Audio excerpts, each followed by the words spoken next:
qu'il fallait que je cesse de les harceler, parce que là, il paraîtrait qu'en appelant, puis en demandant qui est-ce qui avait refusé la procuration, ils se sentaient harcelés, ces gens-là.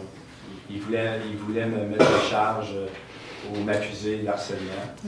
Puis Jacques-Antoine, lui, envoyait des documents aussi. Puis là, il me disait, en plus, on va vous accuser de menaces parce que vous avez envoyé des emails qui sont menaçants.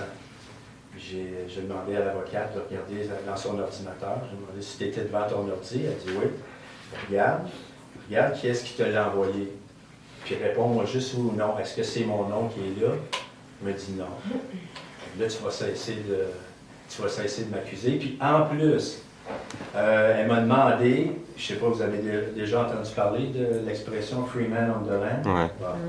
OK. L'avocate m'a demandé depuis combien de temps j'étais free man on the land. Je ne fais pas partie d'aucun groupement. Elle m'a dit, ben là, je vous dis pas que vous faites partie, mais ta question, ça présumait que déjà dans ta tête, je faisais partie du groupement, parce que tu m'as demandé, faisait combien de temps j'étais membre. Si tu avais voulu savoir si je l'étais, tu m'aurais simplement dit, est-ce que vous êtes membre d'un tel groupe? Anyway, finalement, moi, depuis un mois et demi, je demande à la Chambre des notaires de me fournir les contrats, parce que je leur avais dit que j'allais faire la preuve devant le grand jury que les banques font des fraudes. Et là, on me dit, on ne peut pas donner ce dossier-là parce que c'est confidentiel. J'ai dit, c'est parce que c'est mon dossier, je ne demande pas le dossier du voisin. Donc là, j'ai parlé à je ne sais pas combien de personnes pour avoir une réponse. Le jeudi, juste avant la première séance du tribunal, l'adjointe du syndic de la Chambre des notaires m'a clairement dit qu'il ne trouve pas mon dossier hypothécaire. Et il me conseille fortement d'utiliser un avocat pour les recours. Donc là... Parce qu'ils vont chercher sur la sûreté. À chaque fois que vous allez chercher un avocat, les autres, ils se payent avec la sûreté de la personne. Et moi, je ne veux rien savoir. Donc là, ils fournissent des documents comme ça, sans signature, parce que les autres, ils sont allés, je ne me souviens jamais de l'expression du terme, parce que ça, c'est public, ces dossiers-là. Donc, au niveau public, s'il n'y a pas de signature. Mais j'ai parlé avec une notaire, puis elle m'a dit que s'il avait pu mettre la main sur les dossiers originaux, il aurait sûrement mis des signatures, parce que ça aurait donné plus de power. Fait que tu n'as jamais été chez un notaire signé pour ton hypothèque. C'est à ça que ça ressemble, des originaux d'hypothèque, n'est-ce pas? Oui, on ne trouve pas. En plein Ça ne devrait pas être trop dur à trouver, si moi j'en ai des oui, mais il n'y en a pas. Est-ce qu'ils vendent? Ils vendent. Non, les Américains les vendent, mais on n'a pas la preuve qu'ils font ça au Canada. Ouais.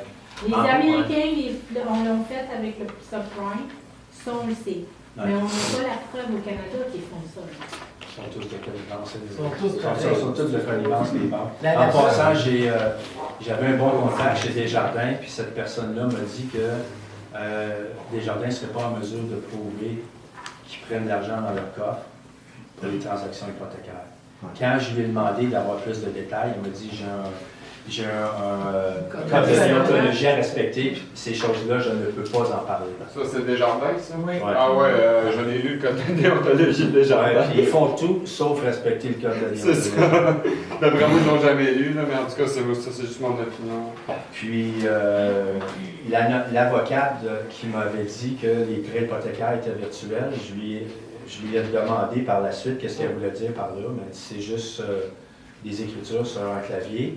Mais je peux t'assurer que le notaire a reçu de l'argent. J'ai dit, donc, ce que tu es en train de me dire, c'est que si j'appelle la notaire, je ne peux pas l'appeler parce que après, c'est plus. Si je mets la main sur la personne qui a maintenant ces dossiers hypothécaires-là, elle va être en mesure de me prouver qu'il y a eu un décaissement numéraire et qu'il y a de l'argent, il y a du cash qui est parti de l'institution financière chez le notaire. Elle ne m'a jamais répondu. Mais tous les notaires à qui j'ai parlé m'ont dit on ne reçoit jamais de cash parce que ça serait trop dangereux pour nous autres. Ah, j'ai dit ça, c'est la raison que vous trouvez pour essayer de nous faire avaler qu'il n'y a pas d'argent qui circule parce que c'est trop dangereux pour vous autres. Donc, ça n'a aucun bon sens. Puis là, le 29 octobre, je dois passer là, puis ils vont essayer de me prendre ma maison, notre maison. Sauf que vous vous mettez en danger. Je peux dire une chose, ces gens-là sont en danger. Ils sont en danger. Parce que là, tu peux pas, si tu n'as pas de contrat, Je sais, je connais le principe, je l'ai lu il y a des années, là, mais je trouve que vous pouvez pas. Ben, écoute, comme je t'ai dit tout à l'heure, c'est qu'il ne faut pas attendre qu'ils nous donnent quoi que ce soit, il faut aller chercher. Ces gens-là commettent des fraudes. À la base, tout ça, là, ils envoient des huissiers, ils vont utiliser le système d'injustice basé sur une fraude.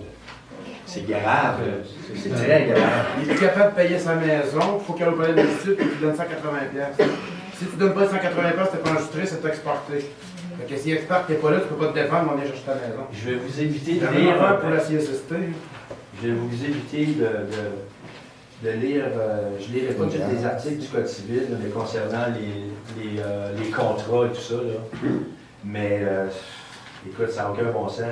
Si quelqu'un, même l'avocate me l'a dit, que si une des parties impliquées dans un contrat cache des choses qui feraient en sorte que une des parties impliquées ne signerait pas le contrat ou le signerait avec sous d'autres conditions, ça vient valider le contrat. Donc, si je regarde le code civil, leur code à eux autres, écoute, ils sont dans le champ, là, ça n'a aucun bon Ils ont sens. signé des notes promissoires, ils n'ont pas le droit.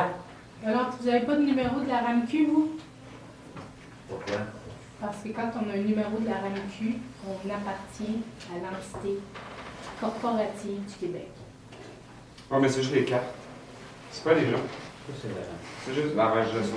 C'est pas les gens. Mais C'est pas les noms, non! c'est les comptes. C'est pour ça qu'ici, il n'y a pas d'histoire d'être humain dans l'histoire à Denis. C'est le compte de Denis Tament qui Le réclame compte qu'on a dit tout à l'heure, le CSST. Nous autres, dans l'histoire qui est placée devant vous, là, on les met complètement dans leur statut de la loi sur l'amirauté. On les force à respecter la loi de la mer. Pas le choix. Puis comme ici, c'est ma cour, regarde ça, c'est vous autres les juges, mais regardez la cour, elle est délimitée bien spécifiquement. Okay. Je plaide ici, là, je plaide pas quand je suis en bas. Fait que c'est ça, c'est notre règlement ici. Je voulais juste vous montrer là, comment est-ce que c'est puissant. Là, devant Maître Ghislain Caudrier, notaire à Rivière-Rouge, Québec, Canada, comparution. Un notaire, c'est aussi bon qu'un juge. Vous voulez un jugement, adressez-vous au notaire. Vous voulez la justice, adressez-vous au notaire. Arrêtez d'aller devant ces cours-là. Ce que je fais ici, vous pouvez tout le faire. Ce que Paul y fait, réunir les preuves, mener son enquête, puis venir déclarer ça devant vous, c'est tout vrai. C'est tout vrai, ils n'ont pas prêté un sou depuis des dizaines d'années. Depuis, probablement, ils n'en ont jamais prêté. Puis même s'ils en prêtaient, c'est même pas les leurs. Donc la prise de risque est nulle. Est nulle. S'ils en prêtaient, si j'étais à une banque, vous me déposez toute une pièce, puis le dernier au bout, il vient m'emprunter 10 pièces. Moi, j'en ai pas d'argent, je prête de 10 pièces. De nul, le risque pour moi, il est où? Il est à nulle part, c'est votre argent. Vous dites de ça que l'affaire qu'elle m'a dit, ce que je vais écrire, ça n'a pas d'incidence légale. Il y a un notaire qui a dit ça, Ouais. que ce que lui écrit. Mais qu'est-ce que nous écrivons? Il connaît-tu la loi, mais ça ne connaît pas. Il dit ce que je vais écrire, ça n'a pas d'incidence légale. Ouais, je pense qu'il n'y en connaît pas, mais de toute façon, c'est la réalité. Ils ont dissous l'ordre des notaires, le deuxième plus vieil ordre au Canada, après l'ordre des Ursulines, soit les sœurs grises, les infirmières. Ils ont été dissous pour remplacer ça par la Chambre des notaires, parce que c'est la légalité. C'est probablement vrai ce qu'il dit. Est-ce qu'il y a un vote par les jurys pour Denis Pamant, la cause de Denis Pamant? On va finir à cause de Denis, il n'y a pas de vote, c'est le jugement qui va prendre quoi de ce qu'il y a en plus. Il reste juste ça à passer ici. Pas des assurances habitation, qui a été révoqué donc par Intact Assurance, qui a commis la fraude au 5e niveau.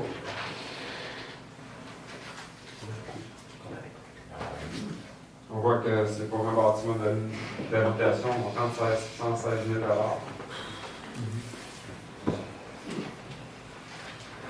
Nous constatons que vous êtes en défaut au terme du contrat. En circonstance, vous êtes, par la présente, formellement mis en demeure de transmettre à l'adresse de la sous-signée un charte certifiée ou une prête de 12 821 de tout à l'ordre de la caisse dans le délai strict de 10 jours, faute de quoi des procédures judiciaires seront entreprises contre vous. Veuillez agir en conséquence.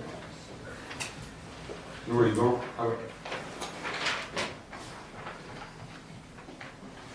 Ici, nous représentons les intérêts de la caisse, blablabla. De plus, vous êtes en défaut relativement aux items suivants si cochés. D'avoir maintenu l'immeuble assuré ou d'en avoir fourni la preuve. Je vous rappelle que si Denis met une assurance sur cet immeuble-là, il commet une fraude.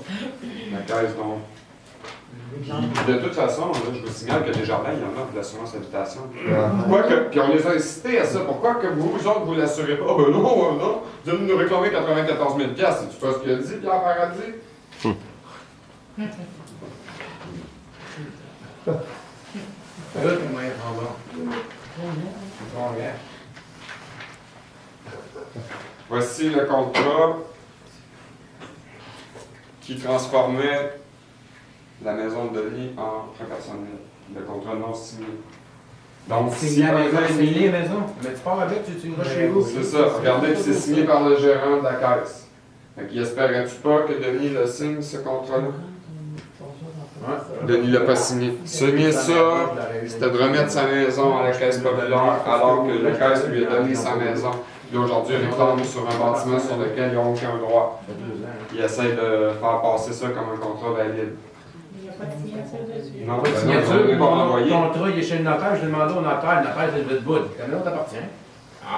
Merci. La présente est pour vous informer que nous représentons les intérêts de la Caisse blablabla. À ce titre, nous vous prions de prendre note que la Caisse compensera le solde de votre épargne à terme au folio au montant de 16 152. Le montant sera appliqué en paiement au solde dû sur le prêt numéro 2 des 12 000 Ça, c'est une fraude. Ce montant-là, c'est premièrement, je vous l'ai dit, l'argent de ces gens, non saisissable d'aucune façon. Puis en plus, la fraude provient de la CSST. Fait que c'est 16 000 que Denis s'est fait voler.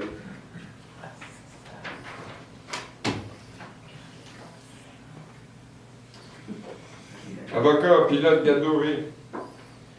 Dans les circonstances, vous êtes signifié, mise en demeure, transmettre à l'adresse 12 700.